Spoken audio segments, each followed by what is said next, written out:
my heart. Why would I ever say, yes, go murder people?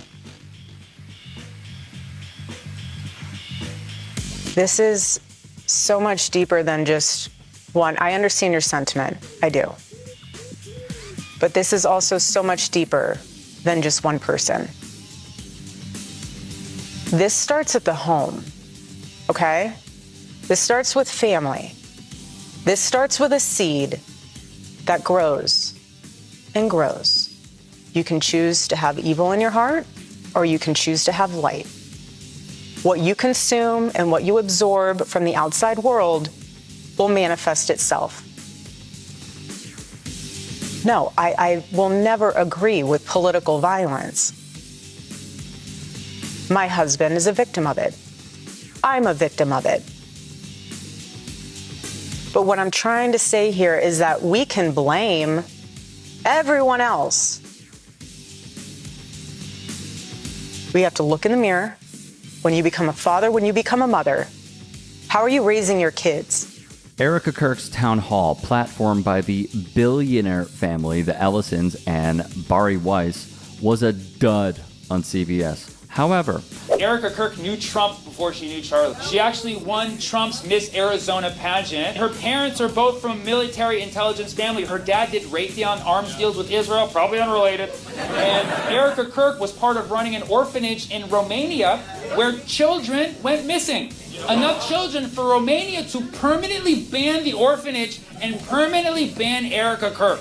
Do you know how f***ed up you gotta be to get banned in Romania? Andrew Tate is the mayor there. You really gotta push some boundaries. rightfully, many comedians would weigh in, like Sammy Obeid. Are you taking responsibility, or are you giving them a device and saying, go down that rabbit hole? I'm trying to go to Pilates class. You can just sit in the corner and look at your iPad or look at your phone and go down that rabbit hole and see what you can learn from that instead of being a parent. So my call to action from that is, parents, step up. Do you want your kid to be a thought leader or an assassin? That's where we're at.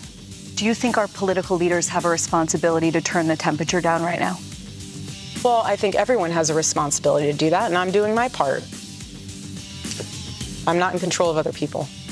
Remarkable stuff. Erika Kirk rails against moms going to Pilates and not raising their kids, while she's done every show under the sun. Quite ironic. Mind you, this is when Epstein was still active, so I'll let you connect the dots. By the way, I'm not suicidal. For the record, I am quite happy, okay? You heard it here. But the weirdest thing about Erika Kirk, she met Charlie Kirk not on Christian Mingle. She went in to interview at his company, Turning Point USA. He said that he fell in love right away. Now, 4 years later, he's dead. And she has now inherited Turning Point USA. She's doing podcasts on it, too. Like, I'm so excited. Like, to my future wife, please wait 2 months after I die before doing a podcast. 3 months if it's my own. Come on. When you look at how fast she moved on, and then you look at how it started and how it ended, how it started was not romance. How it started was her going in for a job, and how it ended was her getting a promotion. So I'm just saying. It was probably Tyler. Wild recap, but there is more. Charlie didn't care what skin color you were. He didn't care what religion you were. He loved excellence. He loved knowing that people, his favorite word was earn. He loved knowing that people worked hard to earn what they got. He worked so hard to build Turning Point USA. The first statement you meant about guns and shooting, I have no idea the context of that, and I have no idea that whole, there's a lot more there than just that one little sentence. My husband is not to be deteriorated to 2 sentences. He's not. He is a thought leader, and he was brilliant of a man. So that's fine if you want to take words out of his mouth or out of context without the whole thing in perspective. But that's the problem. It's a decent try at running cover.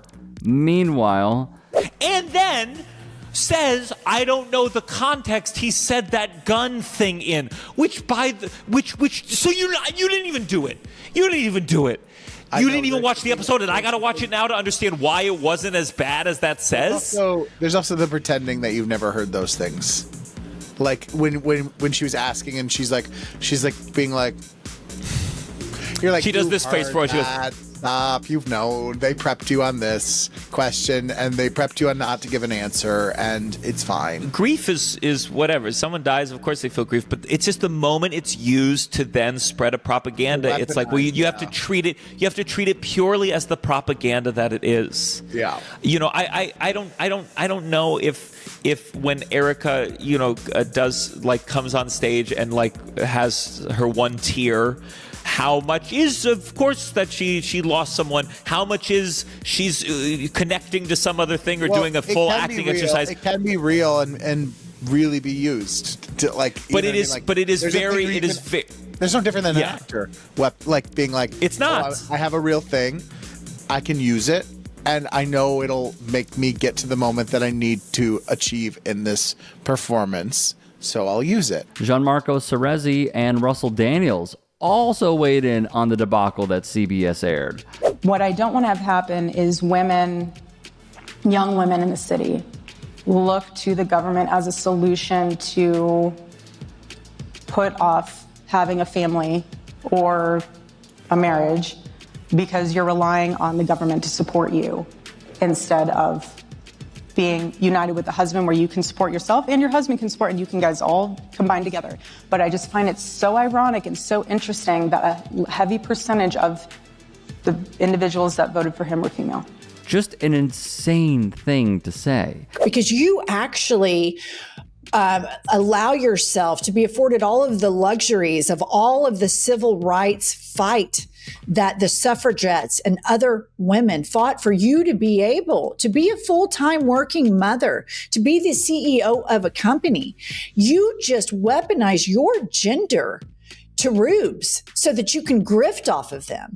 And for you to sit there and know enough and to be smart enough that if you were dressed in your lace Tammy Faye Baker outfit with tarantula eyes and, the big bouffant evangelical hair, that you couldn't stroll up to the New York Times and sit down and be taken seriously. Likewise, if you showed up dressed like that to the big Bible thumping Turning Point places and you didn't weaponize, oh, I'm a dingy blonde. I was raised by misogynists. This is my role to look like a bimbo and wrap my hair and wear my big eyelashes. You are an opportunistic grifter who weaponizes your gender to demean women. And you are a walking, talking, breathing example as to why nobody, number one, wants to be a Christian, and number two, wants to be a female hypocrite such as yourself. Your language, your organization makes women less safe. The I've Had It ladies took a tour in a must-watch piece. We'll link down below for the full recap on that. Hey, I appreciate you watching. Now, if you can, please do become a channel member by going to youtube.com/tytsports and clicking the join button. If that's too much for you, you can just go to tyt.com/join to become a member. It helps all of us out here at the Young Turks and keeps our network afloat. In addition, you could follow me on my socials on Twitter, Instagram, and TikTok. Appreciate the love. Have a great day.